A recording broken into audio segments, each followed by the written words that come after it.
Following a ceasefire agreement between India and Pakistan, Prime Minister Narendra Modi convened a meeting with top officials to discuss the situation after India accused Pakistan of violating the terms.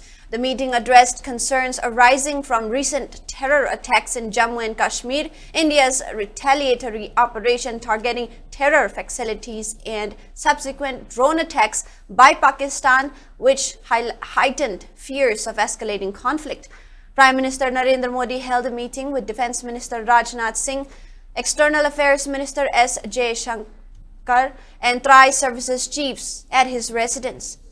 This gathering came a day after India and Pakistan announced the ceasefire. In the meeting, National Security Advisor Ajit Doval and Chief of Defense Staff General Anil Chauhan were also present.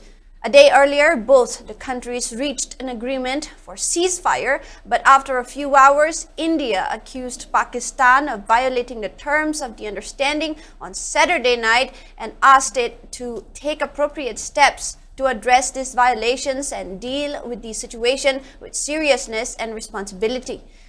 But after a few hours, the situation cooled down, even though residents in several border areas continue to live in a state of fear following days of shelling and drone incidents.